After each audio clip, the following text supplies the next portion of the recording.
할렐루야. 수요 충만 예배 나오신 여러분 진심으로 환영합니다. 비가 많이 오고 추운데 그 가운데서 성령님의 뜨거우신 은혜가 있기를 소망합니다. 우리 함께 찬양하겠습니다.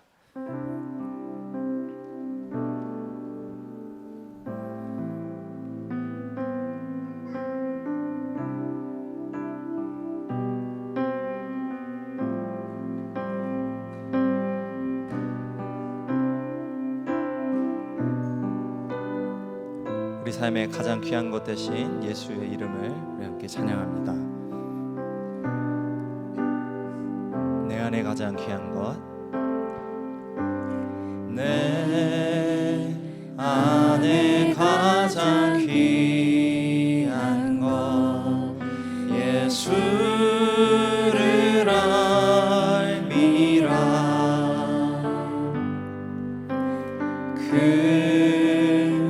금은보다 더 귀한 것, 예수를 알미라. 세상 지식보다 귀한 것, 예수를 알미라. 내 안에 가장 귀한 것, 예수를 알미라. 예수의 이름 존귀한 그 이름,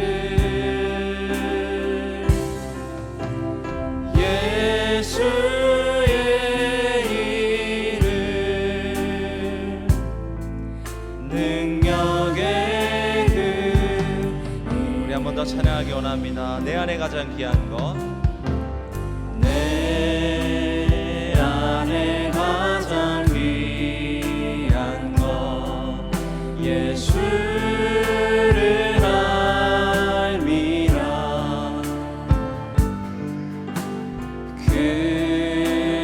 금은보다 더 귀한 것, 예수를 알미라. 세상 지식보다 귀한 것, 세상 지식보다 귀한 것, 예수를 알미라.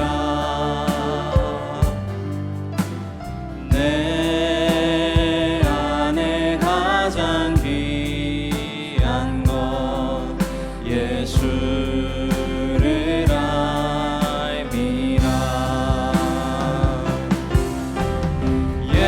예수의 이름 존귀한 그 이름,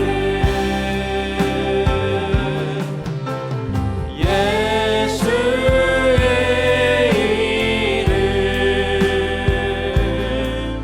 능력의 그 이름, 예수의 이름, 예수의 이름 존귀한 그 이름, 예수의 이름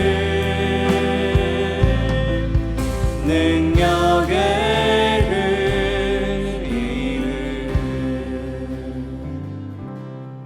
오늘도 우리 안에 가장 귀한 것 되시는 예수님을 함께 계속해서 찬양하기 원합니다.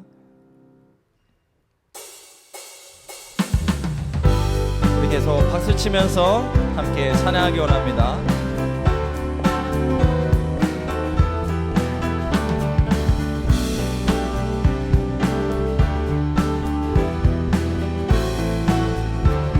갈 길을 밝히 보이시니, 갈 길을 밝히 보이시니 주 앞에 빨리 나갑시다.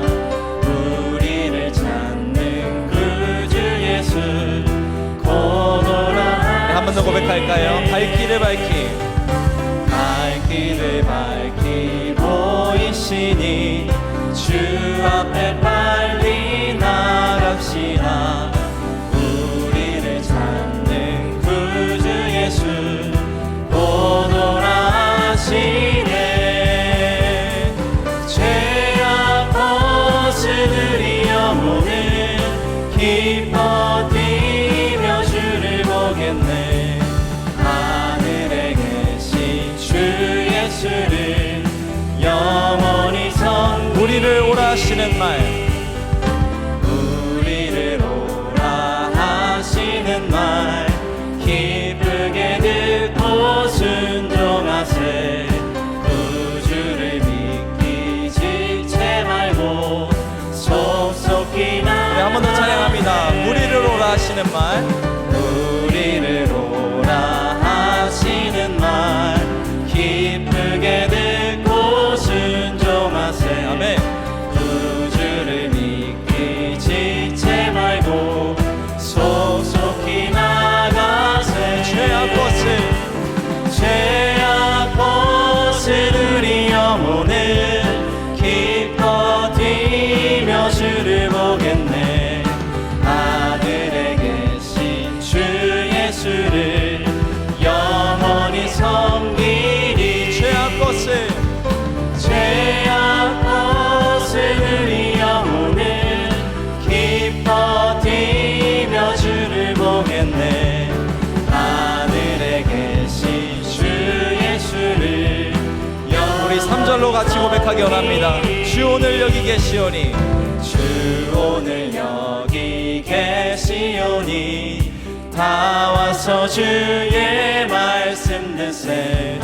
듣기도 하며 참 진리시로다. 참 진리시로다. 죄악 벗으리 영혼은 기뻐 뛰며 주를 보겠네. 하늘에 계신 주 예수를 영원히 섬기리.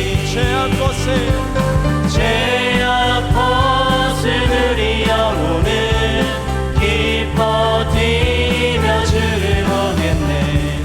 하늘에 계신 주 예수를. 우리 한 번 더 고백하기 원합니다. 죄악 벗으리 영혼은, 죄악 벗으리 영혼은 기뻐 뛰며 주를 보겠네.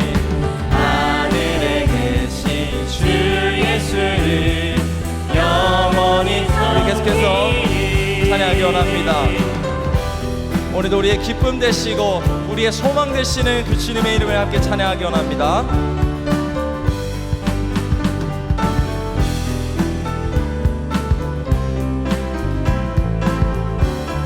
내가 매일 기쁘게 순례의 길 행하는 주의 팔이 나를 안보함이요. 내가 주의 큰 복을 받는 참된 비결은 주의 영이 함께하니라. 성령이 계시네. 할렐루야 함께하시네. 좁은 길을 걸으며 밤낮 기뻐하는 것 주의 영이 함께하시네. 전에 죄에 빠져서 평안함이 없을 때 예수 십자가의 공로 힘입어 그 발 아래 엎드려 참된 평화 얻음은 주의 영이 함께하시네. 성령이 계시네.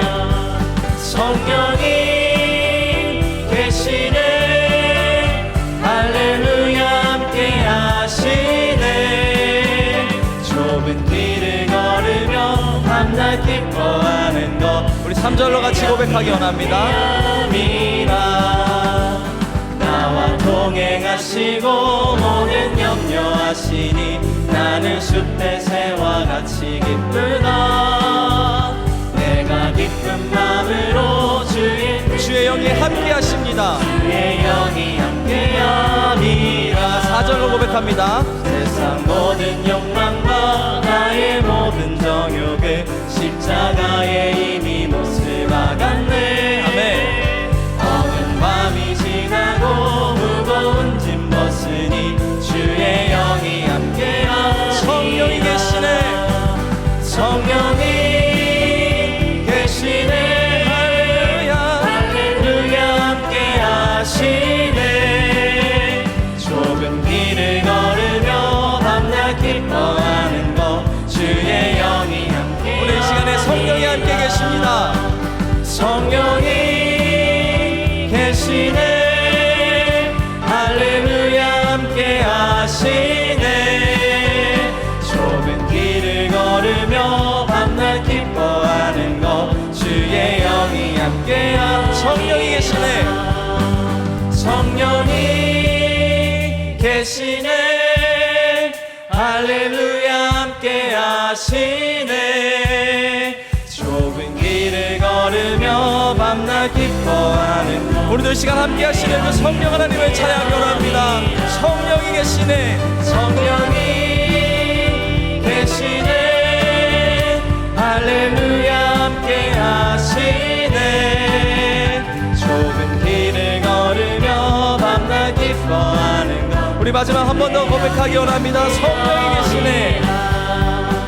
성령이 계시네. 할렐루야 함께 하시네. 좁은 길을 걸으며 밤낮 기뻐하는 것 주의 영이 함께하리라. 우리 영광 되신 하나님께 영광의 박수 올려드리기 원합니다. 아멘.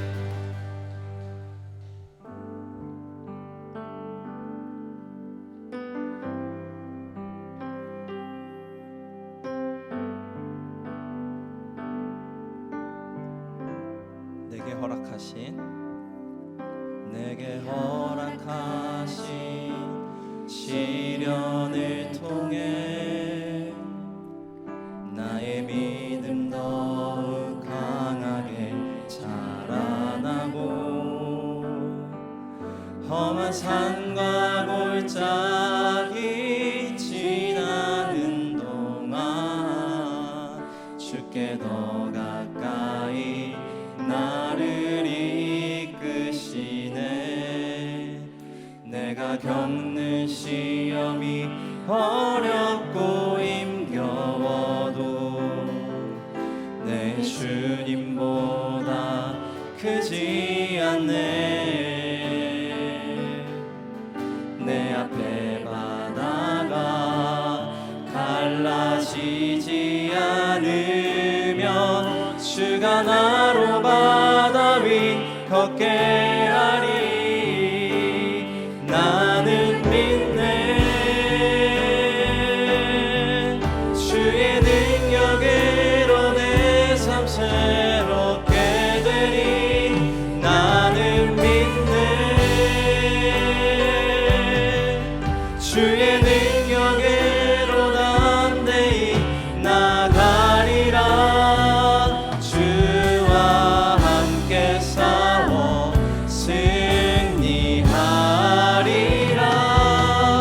날마다 믿음으로 나 살아가리. 우리 한 번 더 고백하기 원합니다. 내게 허락하신 시련을 통해 내게 허락하신 시련을 통해 나의 믿음 더욱 강하게 자라나고 험한 산과 골짜기 지나는 동안 주께 더 가까이 나를 이끄. 내가 겪는 시험이 어렵고 힘겨워도 내 주님보다 크지 않네. 내 앞에 바다가 갈라지지 않으면 주가 나로 바다 위 걷게 하리. 나는 믿네.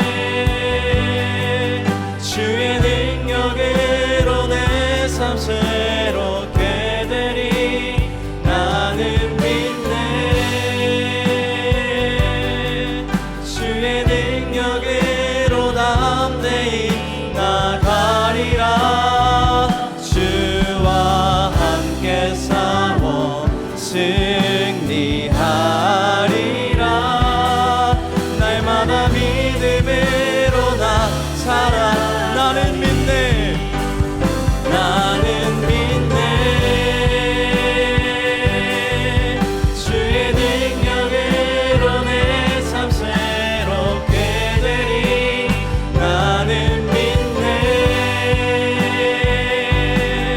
주의 능력으로 담대히 나가리라. 주와 함께 싸워 승리하리라. 오늘도 우리의 능력 대신 그 하나님의 이름을 찬양하기 원합니다. 할렐루야, 할렐루야. 찬양하세. 내 모든 죄 사함받고 주 예수와 동행하니 그 어디나 하늘나라. 할렐루야, 할렐루야. 찬양하세.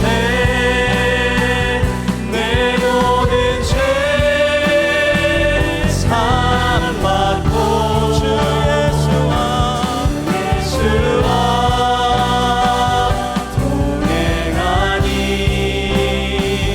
그 어디나 하늘나라. 할렐루야, 찬양하세. 내 모든 죄 사함받고 주 예수와 동행하니 그 어디나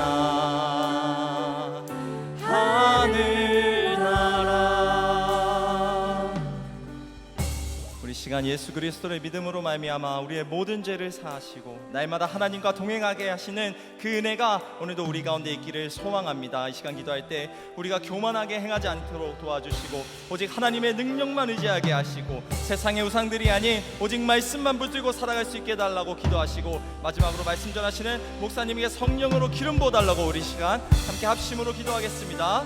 사랑이 많으신 아버지 하나님, 오늘도 아버지 하나님 나의 연약함을 주님 아시오니 나를 불쌍히 여겨 주시옵소서. 오늘도 할렐루야, 하나님께서 나와 동행하시며 나의 연약함을 아시고 아버지 나를 항상 인도하여 주시는 줄 믿습니다. 아버지 하나님, 내가 오늘도 하나님의 능력만 의지하고 살아가기 원하오니 아버지 나에게 함께하여 주시옵소서. 오늘도 아버지 하나님 주님 인도하여 주시고 오늘도 함께하여 주시길 원합니다.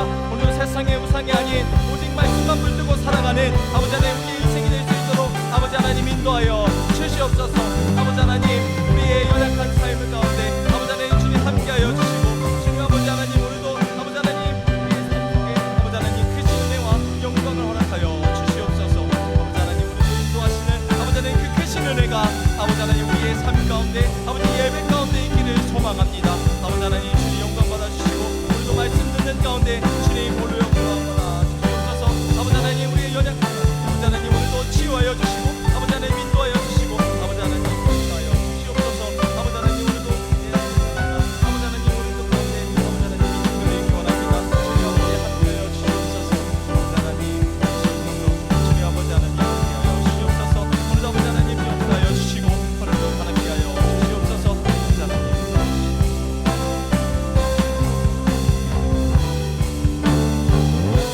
우리 시간 한 가지 기도를 더하고 원합니다. 오늘 특별히 다음 주에 추석인데 오늘도 우리 믿지 않는 우리 부모님들, 우리 가족들 그리고 믿지 않는 형제 자매들 위해서 이 시간 함께 한 번 더 기도했으면 좋겠습니다. 우리가 복음의 통로가 되어서 아버지 하나님 이 추석 기간에 온 가족이 모인 자리에서 하나님을 증거하고 아버지 부끄럽지만 하나님을 내 구주 아버지라고 선포할 수 있는 믿음과 용기를 허락하여 주시옵소서. 그리하여서 아버지 나를 통하여서 하나님이 드러나고 예수님이 드러나고 천국이 아버지 이 땅 가운데 임하는 삶이 될 수 있게 달라고 이번 추석 연휴 기간 동안에 아직 복음을 모르는 자들에게 복음이 선포될 수 있는 기간이게 해달라고 우리 시간 함께 통성으로 한 번 더 기도하겠습니다.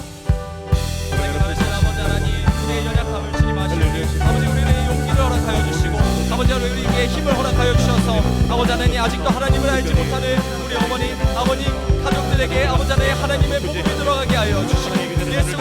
말미암아 천국의 소망을 가지고 살아가는 아버지 하나님 그들 될 수 있도록 아버지 인도하여 주시옵소서. 하나님께서 예배하시면 아버지 하나님 능치 못할 일이 없음을 고백하오니 아버지 오늘도 나를 사용하여 주시고 나를 복음의 통로로 사용하여 주셔서 아버지 하나님 오늘도 인도하여 주시고 역사하여 주시옵소서. 주님 아버지께서 이루실 줄 믿사오니 아버지 하나님 인도하여 주시옵소서. 아버지 하나님 연약한 백성들에게 주님 함께하여 주시옵시고 아버지 하나님 인도하여 주시옵소서.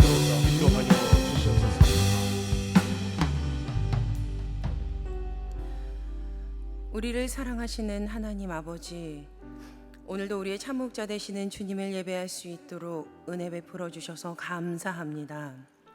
하나님의 말씀을 듣기 위해 나온 주님의 자녀들에게 이 시간 성령님의 능력으로 은혜의 말씀을 허락하여 주시옵소서. 듣는 마음의 귀를 허락하여 주시고 순종의 손과 발을 허락하여 주시사 늘 주님 따르는 우리가 될 수 있도록 크신 은혜를 베풀어 주시옵소서. 우리를 구원하신 참목자 우리 주 예수 그리스도의 이름으로 기도드립니다. 아멘. 오늘 우리에게 주시는 하나님의 말씀입니다. 오늘 우리에게 주시는 하나님의 말씀 사무엘하 6장 6절부터 15절까지의 말씀입니다. 사무엘하 6장 6절부터 15절까지 말씀 우리 한 절씩 교독하시고 마지막 절은 합독하시겠습니다. 그들이 나곤의 타작 마당에 이르러서는 소들이 띠므로 웃사가 손을 들어 하나님의 궤를 붙들었더니 여호와 하나님이 웃사가 잘못함으로 말미암아 진노하사 그를 그곳에서 치시니 그가 거기 하나님의 궤 곁에서 죽으니라. 여호와께서 웃사를 치심으로 다윗이 분하여 그곳을 베레스 웃사라 부르니 그 이름이 오늘까지 이르니라. 다윗이 그날에 여호와를 두려워하여 이르되 여호와의 궤가 어찌 내게로 오리요 하고 다윗이 여호와의 궤를 옮겨 다윗성 자기에게로 메어가기를 즐겨하지 아니하고 가드 사람 오베데돔의 집으로 메어간지라. 여호와의 궤가 가드 사람 오베데돔의 집에 석 달을 있었는데 여호와께서 오베데돔과 그의 온 집에 복을 주시니라. 어떤 사람이 다윗 왕에게 아뢰어 이르되 여호와께서 하나님의 궤로 말미암아 오베데돔의 집과 그의 모든 소유에 복을 주셨다 한지라.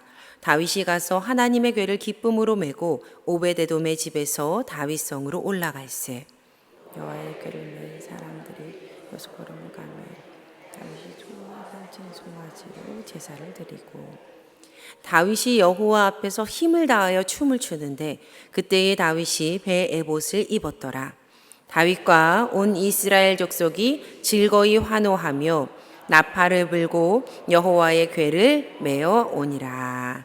이는 우리에게 주시는 하나님의 말씀입니다. 아멘. 우리 이 시간 할렐루야 성가대의 귀한 찬양 우리 하나님께 올려드리겠습니다.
주님의 이름으로 성도님 한 분 한 분 축복합니다. 아멘. 예, 다윗의 이야기를 통해서요, 참 목자를 따른 인생이 받는 은혜에 대해서 나누는 시간, 목자를 따라서 다윗 14번째 시간입니다.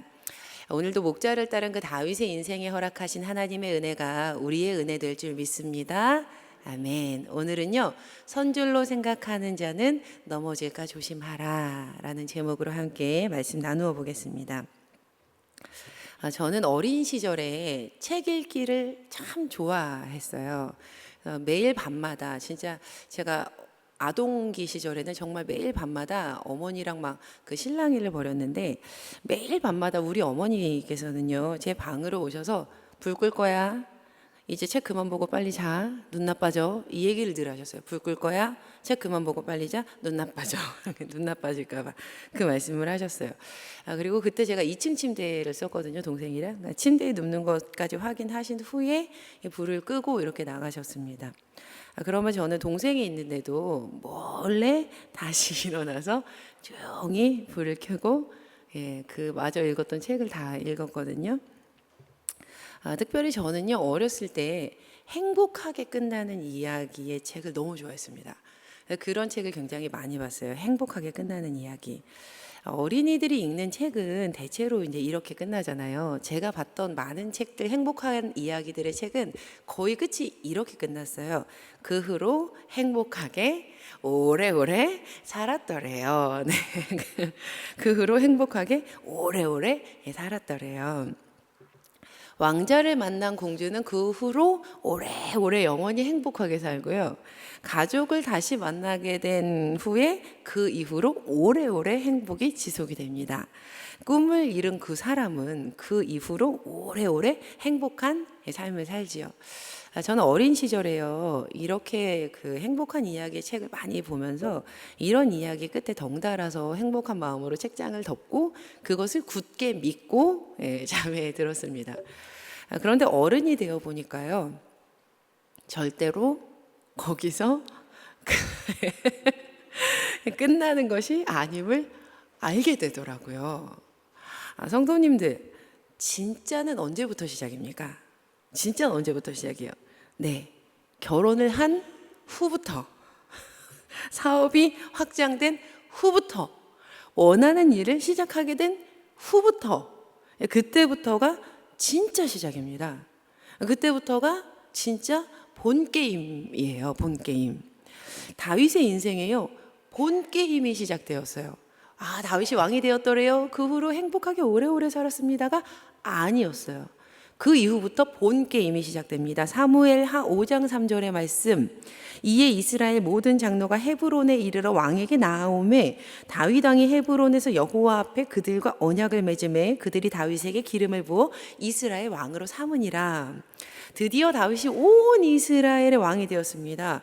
과거 유다 한 개 지파만의 왕으로 있었을 때 다윗은요, 헤브론에 왕자를 두고 7년 6개월 동안 그곳에서 나라를 다스려요. 그리고 온 이스라엘의 왕이 된 이제는요, 그의 거처를 옮기게 됩니다. 그는 예루살렘으로 그의 거처를 옮겼고 그곳에서 무려 33년 동안이나 임금의 역할을 하게 됩니다. 다윗이 온 이스라엘의 왕으로 등극했을 당시에, 그 당시에 예루살렘, 그가 거처를 옮겨서 33년 동안 다스리게 됐던 그 예루살렘, 그곳은요, 사실 여부스 사람들이 모여서 사는 곳이었어요. 여호수아 15장 63절의 말씀을 보시면요, 예루살렘 주민 여부스 족속을 유다 자손이 쫓아내지 못하였으므로 예루살렘의 주민이었던 여부스 족속을요, 유다 자손이 쫓아내지 못했대요. 그래서 여부스 족속이 오늘까지 유다 자손과 함께 예루살렘에 거주하니라. 여호수아 당시에요, 예루살렘은요, 유다 지파가 받았던 그 약속의 땅이었습니다. 예루살렘이요. 그러나 유다 지파는 그들이 그렇게 부여를 받았던 땅 중에서 유독 예루살렘에서 이방 족속이었던 여부스 족속을 쫓아내지 못합니다. 그래서 다윗 시대까지요, 여부스 사람들은요, 유다 자손과 섞여서 예루살렘에 살고 있었던 거예요. 그런데 성도님들, 다윗이 어느 지파 사람이죠? 다윗 유다 지파 사람이에요. 사무엘상 17장 12절에 그가 이렇게 등장합니다. 다윗은 유다 베들레헴 에브렛 에브라 사람 이세라 하는 사람의 아들이었는데, 다윗이 유다 지파 사람이었어요. 여러분, 하나님께서는요, 신실한 하나님의 사람에게 과거의 실패를 오늘의 승리로 바꿔주시는 경험을 그에게 허락하십니다. 과거 유다 지파의 실패가요, 오늘 유다 지파의 뿌리에서 나온 선왕 다윗을 통해서 승리로 바뀌는 거예요. 왕이 된 다윗이 가장 먼저 했던 일은 시온을 수도로 삼는 일이었습니다. 바로 그 예루살렘을요, 다시 유다 지파의 뿌리인 자신이 왕으로 세워진 이스라엘의 것으로 회복시키는 일이었어요. 그리고 그의 계획은 성공합니다. 사무엘하 5장 6절에서 7절 말씀. 왕과 그의 부하들이 예루살렘으로 가서, 여기서 왕은 이제 다윗이죠. 예루살렘으로 가서 그 땅 주민 여부수 사람을 치려하며 계획을 세웁니다. 7절 말씀 보니까 다윗이 시온 산성을 빼앗았으니 이는 다윗성이더라. 다윗이 예루살렘을 가져와요. 다시 가지고 와요. 그리고 이렇게 다윗이 끝내 예루살렘을 수도로 삼았던 이유가요, 사무엘하 5장 10절 말씀에는 곧바로 기록이 되어 있습니다. 이 말씀 우리 함께 읽어보실까요? 5장 10절 말씀, 사무엘하 5장 10절 시작. 만군의 하나님 여호와께서 함께 계시니 다윗이 점점 강성하여 가니라. 아멘. 네, 하나님께서 다윗과 함께 계셨기 때문에, 그것도 하나님이요, 그냥 하나님이 아니라요, 하늘과 땅, 온 세상 군대의 주인이신 그 만군의 하나님이래요. 만군의 하나님께서 다윗과 함께 계셨기 때문이었습니다. 이렇게 다윗은 점점 강성해져 갑니다. 그러자 두로의 왕이었던 히람이요, 다윗에게 선물을 보내는데요, 바로 많은 사절단과 백향목과 목수와 석수였어요. 그는 이 모든 것들을 보내서 다윗의 궁궐을 지어줍니다. 그리고 드디어 예루살렘의 최고급 목재 중에 하나였던 그 백향목, 그리고 정말 좋은 실력이었던 그 사람들이 지어준 궁궐을 보았을 때 다윗이 한 가지 진리를 깨닫게 돼요. 사무엘하 5장 12절 말씀입니다. 이 말씀도 우리 함께 읽어보실까요? 시작. 다윗이 그의 백성이 이스라엘을 위하여 그 나라를 높이신 것을 알았더라. 아멘. 다윗이 예루살렘에 그의 집이 세워진 것을 보았을 때, 그러니까 그것을 직접 보고 향을 맡고 만지고 체험하고 경험하고 맛보아서 이 일이 현실이 되어서 그곳에서 살게 되었을 때, 성경은 바로 그때에 다윗이 여호와께서 자기를 세우사 이스라엘 왕으로 삼으신 것과 그의 백성 이스라엘을 위하여 그 나라를 높이신 것을 알았다라고 기록을 합니다. 여기서 알았다라는 것은요, 깨닫게 되었다는 거예요. 깨닫게 됐다 이거예요. 다윗이 자신의 궁이 세워졌을 때, 자신의 궁을 눈으로 보게 되었을 때 하나님께서 이 일을 하셨구나라는 것을 그가 깨달아서 알게 되었다는 겁니다. 여러분, 우리 모두는요, 우리의 삶의 질문들이 해결이 되었을 때 하나님의 일하심을 깨닫게 되는 경우들이 참 많습니다. 사실은 돌아보니 알게 되는 거죠. 하나님의 섭리를 체험하고 경험하고 맛을 보아서 그것을 알았을 때 그 얽혀졌던 마음들이 해결이 되는 거예요. 얽힌 마음들이. 잠시 제가 지금 해결된다라고 말한 것의 의미를 좀 짚고 넘어가야 합니다. 해결된다. 이것의 의미는요, 먼저는 우리가 원하는 방향으로 상황이 달라질 수도 있고, 하나님의 뜻과 맞아서, 또는 여전히 상황은 그대로일 수 있으나 내가 해결되는 경우도 있습니다. 저는 이 둘 다를 포함한 해결된다는 말씀을 드리는 거예요. 우리의 삶에 오랜 시간 동안 이어지는 의문거리는요, 해결이 되어야 마음속에서 작별을 고하게 되는 겁니다. 상황이 해결되거나 내가 해결이 되거나, 많은 경우 우리는 맛을 보아한 후에야 주님의 뜻을 깨닫게 되는 경우들이 참 많아요. 성도님들의 삶에도 다윗의 오랜 시간 고난과 고통을 그에게 지속을 시켰던 도망자의 삶의 의문과도 같은 해결되지 않는 질문들이 있으시지요. 도대체 이거는 왜 해결이 안 되나? 결국엔 다윗의 삶의 의문에 해결의 때가 임한 것처럼요. 지금 이 시간 우리 사랑하는 성도님들의 모든 삶 가운데 오래 묵은 질문거리들이 그 하나님의 은혜로 해결되기를 예수님의 이름으로 간절히 축원합니다. 아멘. 다윗에게는요 참으로 과분한 하나님의 해결하심이었어요. 은혜였지요. 그는 결국 온 이스라엘의 왕으로 기름 부음을 받았고요. 과거 유다 지파의 실패 지점이었던 그 예루살렘을 수도로 되찾아왔습니다. 그리고 그곳 예루살렘에 다윗 성이 훌륭하게 세워졌습니다. 이제 다윗은요 누가 뭐라 해도 견고한 왕의 자리에 앉게 되었습니다. 그는 이렇게 한 나라의 절대적인 군주가 되었어요. 절대 군주.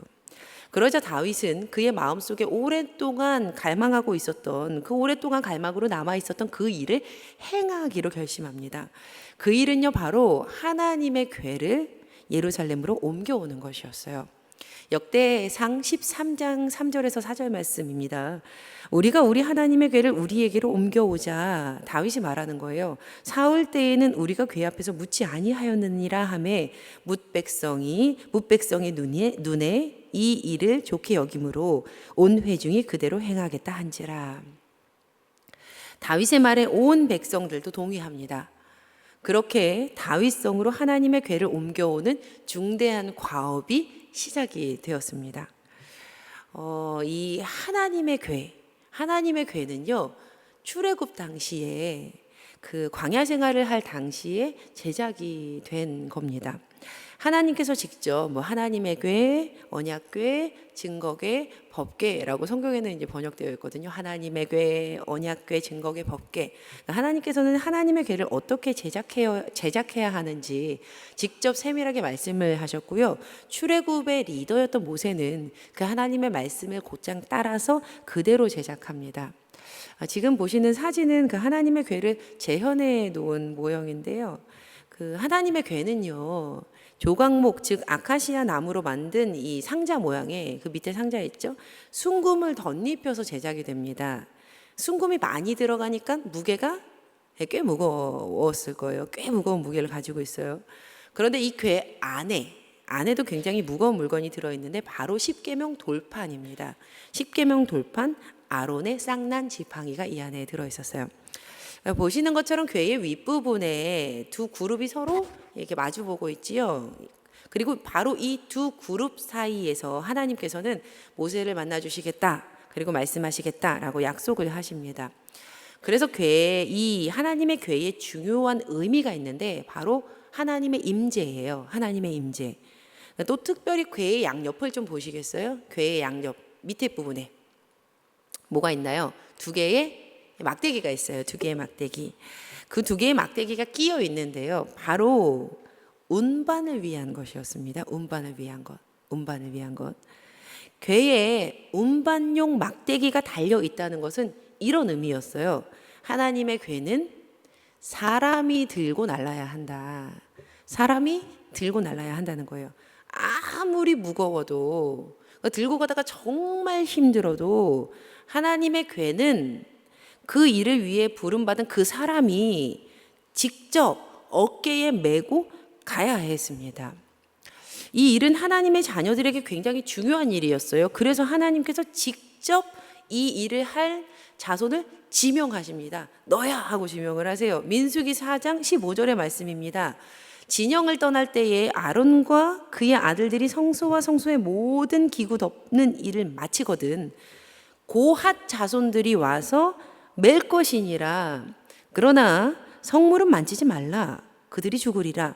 회막 물건 중에서 이것들은 고핫 자손이 맬 것이며.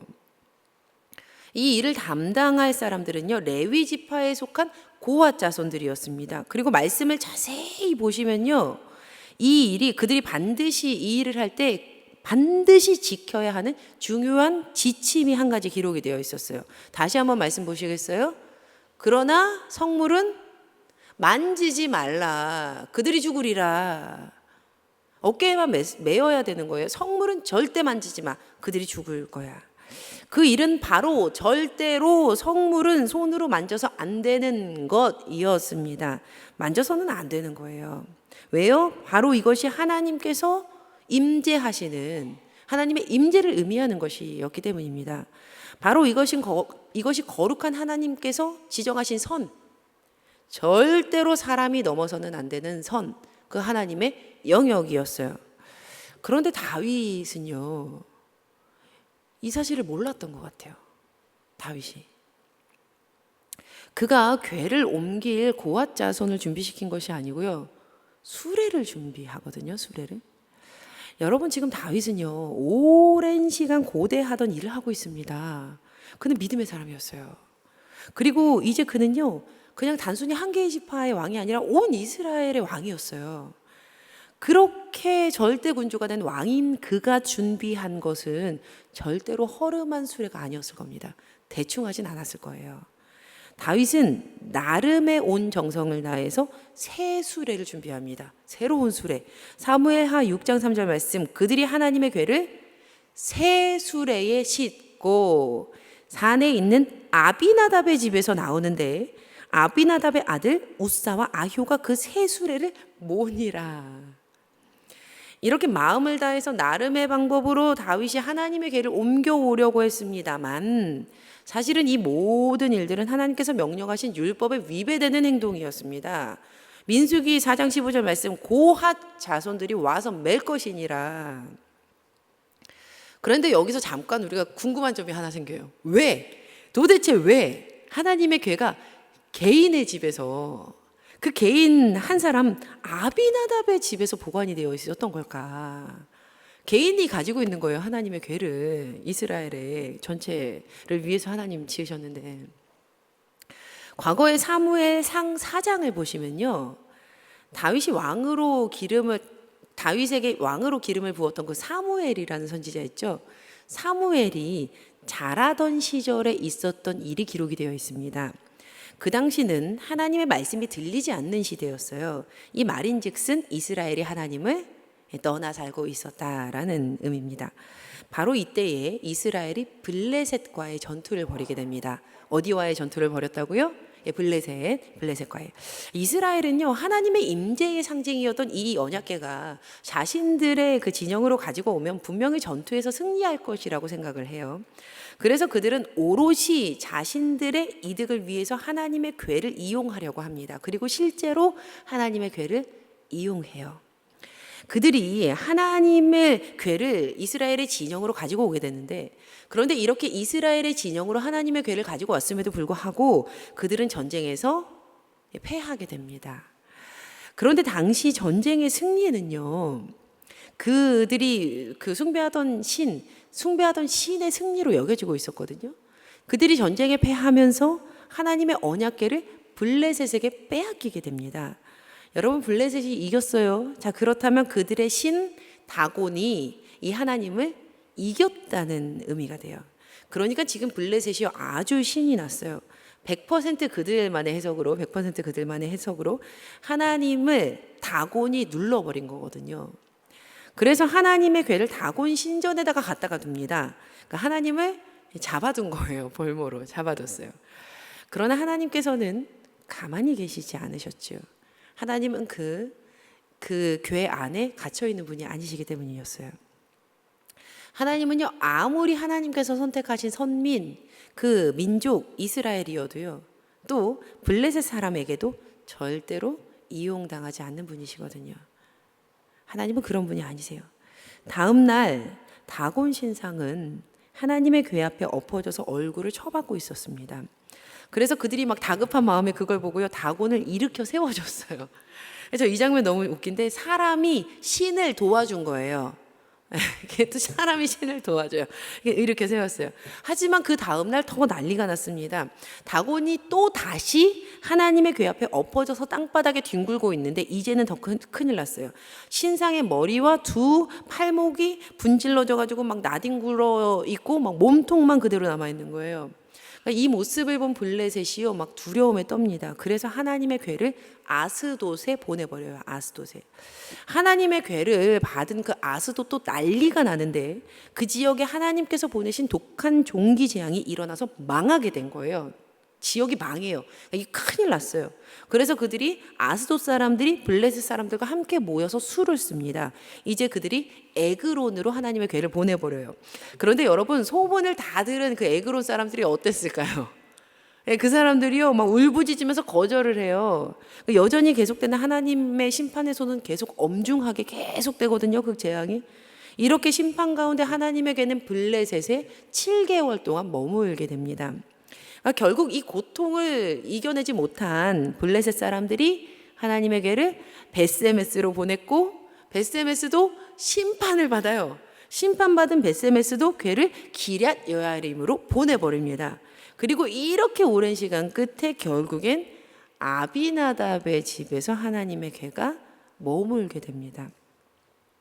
이처럼 사무엘이 태어날 때, 그때 자라날 때 생겨난 일이 사무엘이 자라날 때 생겨난 일이 다윗이 온 이스라엘의 왕이 될 때까지 그 꽤 오랜 시간 동안 하나님의 괴가 아비나답의 집에서 이제 머물러 있게 된 거예요. 어느 누구에게도 배우지 못했던 다윗은 하나님의 괴를 어떻게 모셔야 할지 알지 못한 채 행동을 합니다. 그러니 괴를 옮기기 위해서 수레를 준비했던 거예요. 수레. 그런데 성도님들 왜 뜬금없이 수레였을까? 수레. 그저 단순히 무언가를 옮기는 데 사용되었으니까 그 당시에. 여러분, 다윗이 사울을 피해서 어디에서 망명생활을 했습니까? 어디에서 망명생활을 했어요? 블레셋. 사무엘상 27장에서 그는 기도 없이 블레셋으로 망명을 했고 그곳에서 하나님을 찾지 않습니다. 믿음이 있었던 다윗이었지만 서서히 그곳에서는 블레셋화 되어가고 있었어요. 이 내용을 잠시 기억하세요. 과거 방금 들려드렸던 사무엘상 4장 이하의 말씀에서 하나님의 괴가 이곳저곳으로 옮겨 다녔을 때 블레셋 사람들은요 하나님의 괴를 어떻게 옮겼을까요? 사무엘상 6장에 기록된 말씀들입니다. 2절 먼저 보시면 블레셋 사람들이 제사장들과 복술자들을 불러서 이르되 우리가 여호와의 괴를 어떻게 할까? 그것을 어떻게 그 있던 곳으로 돌려보낼 것인지 우리에게 가르치라. 그들이 대답을 합니다. 7절 8절이에요. 그러므로 새 수레를 하나 만들고 멍에를 메어보지 아니한 젖나는 소 2마리를 끌어다가 소의 수레를 메우고 그 송아지들은 떼어 집으로 돌려보내고 여호와의 궤를 가져다가 수레에 싣고 속건제로 드릴 금으로 만든 물건들은 상자에 담아 궤 곁에 두고 그것을 보내어 가게 하고. 지금 다윗이 따른 방법은요 민수기에서 하나님께서 직접 말씀하신 그 방법이 아니고요 블레셋이 사용했던 방법이었습니다.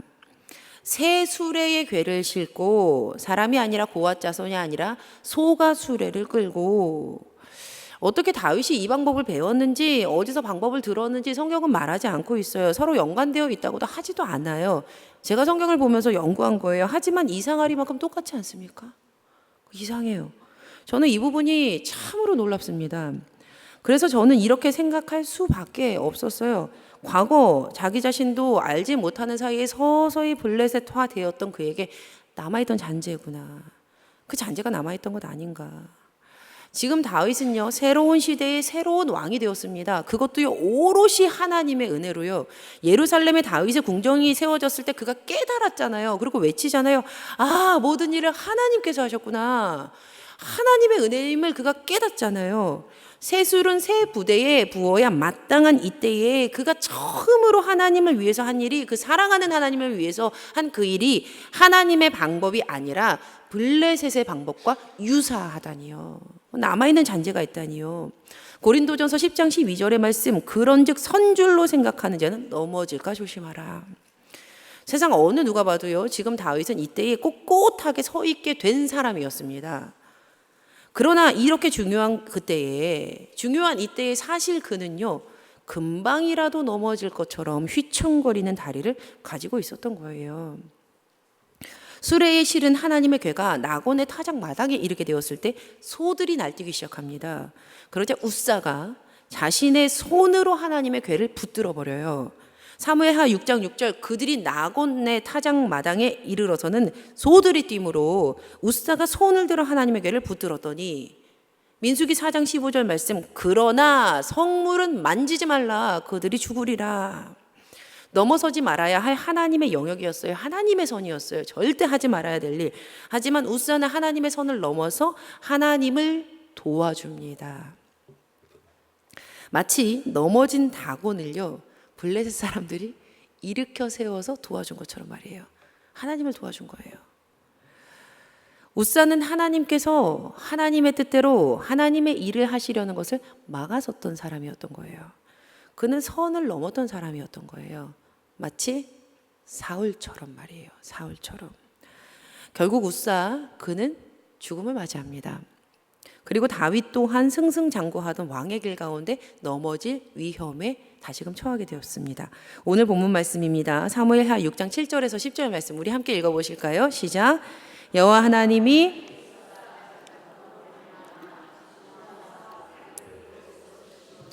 그가 거기 하나님의 궤 곁에서 죽으니라. 여호와께서 웃사를 치심으로 다윗이 분하여 그곳을 베레스 웃사라 부르니 그 이름이 오늘까지 이르니라. 다윗이 그날에 여호와를 두려워하여 이르되 여호와의 궤가 어찌 내게로 오리요 하고 다윗이 여호와의 궤를 옮겨 다윗성 자기에게로 메어가기를 즐겨하지 아니하고 가드 사람 오베데돔의 집으로 메어간지라. 아멘. 하나님의 궤를 옮겨 가드 사람 오벳에돔의 집으로 메어간지라. 안타깝게도 다윗의 소망은 꺾입니다. 하지만 늘 그러했듯이 지금까지 늘 그러했듯이 하나님의 사람에게는요 여기가 끝이 아니었어요. 은혜죠. 다윗은 목자를 따라 살았던 사람이지요. 중요한 건요 넘어질 위험 가운데에 처했다라는 사실이 아닙니다. 그 이후에 어떻게 하느냐의 문제예요. 그 이후에 어떻게 하느냐. 믿는 이들의 인생에도 이제는 내가 서게 되었구나. 내가 꼿꼿하게 서 있구나. 라고 싶은 순간에 넘어질 위험이 다가오곤 합니다. 사실 우리 모두는요 인생을 행복하게 오래오래 살았더래요 에서 끝내고 싶지만 선줄로 생각했을 때 찾아오는 넘어짐의 위험이 늘 있음을 우리는 부인할 수 없습니다. 그렇게 우리의 삶은 성공과 실패의 연속선상에 계속해서 이어지는 거죠. 그러나 한 번 더 말씀드리지만 중요한 것은요 지금 내가 넘어질 위험 가운데 처했구나라는 사실이 아니에요. 나에게 다가온 이 위협의 때에 내가 알고 했던 알지 못하고 했던 주님을 떠나서 살게 되는 이 위협의 때 가운데 그 이후에 어떻게 하느냐의 문제입니다. 다윗은요 다시 하나님께로 돌아갑니다. 이것이 그의 강점이에요. 그는 늘 하나님께 돌아가요. 하나님의 방법으로 돌아갑니다. 사무엘하 6장 13절에서 15절 말씀. 여호와의 궤를 맨 사람들이 6걸음을 가매 다윗이 소와 살찐 송아지로 제사를 드리고 다윗이 여호와 앞에서 힘을 다하여 춤을 추는데 그때에 다윗이 배에 에봇을 입었더라. 다윗과 온 이스라엘 족속이 즐거이 환호하며 나팔을 불고 여호와의 궤를 메어오니라. 중간에 다윗이 어떻게 했는지에 대해서는 성경은 말하지 않아요. 중간에 그러나 우리는 상상해 볼 수 있겠죠. 다윗이 어떻게 했겠습니까? 하나님께로 돌아갔겠죠. 여호와의 궤를 맨 사람들이 이제 다윗은 여호와의 궤를 하나님의 방법대로 모십니다. 저에게는 조카가 한 명 있는데요. 이 친구가 좀 걷기 시작할 무렵에 저의 손을 잡고 이제 어린이집에서 손 잡고 가는 거를 이제 배웠어요. 이제 혼자서 막 이렇게 가다가 손 잡고 가는 걸 배웠어요. 연습해야 되니까 저의 손을 잡고 걷다가 어느 순간 자기가 잘 걸을 수 있을 것 같았나 봐요. 그러니까 진짜 제 손을 하나님한테 나도 이러면 안 되겠다 싶을 만큼 손을 무자비하겠다. 이렇게 집어 던지면서 버려버리고 혼자서 막 걸어가려는 거예요. 그런데 잘 걸어집니까? 넘어질 것처럼 막 이렇게 휘청거리죠. 바로 그때 제가 다시 가서 두 손을 꽉 잡아줬어요. 그러자 이제 그 이내에 이 어린 친구가 안정감 있게 다시 걸어갑니다. 자, 사랑하는 우리 성도님들, 우리가 선줄로 생각했을 때 혼자 갈 수 있을 거라고 착각해서는 안 됩니다. 사실 우리가 선 것은요, 온전히 하나님의 은혜로 선 것입니다. 선줄로 생각하는 자는 넘어질까 조심하라. 저는 이 말씀, 이 문장 중간에 사실은 이 괄호로 이런 말이 숨겨 있다고 생각을 해요. 선줄로 생각하는 자는 하나님의 손을 놓쳐서, 하나님의 손을 놓아서 넘어질까 조심하라. 하나님의 손을 놓쳐서, 아니 솔직히 하나님의 손을 놔서 넘어질까 조심하라. 끝까지 하나님의 손을 붙들고 삶의 작은 부분에서도 하나님의 방법대로, 하나님의 뜻대로 살아가기를 결단하시길 부탁드립니다. 오롯이 하나님의 은혜로 서고 온전히 하나님의 은혜로 영원히 서서 그 생명의 길 가운데 걸어가는 우리 성도님들 되시기를 예수님의 이름으로 간절히 축원합니다. 아멘. 우리 함께 찬양하며 기도하시겠습니다.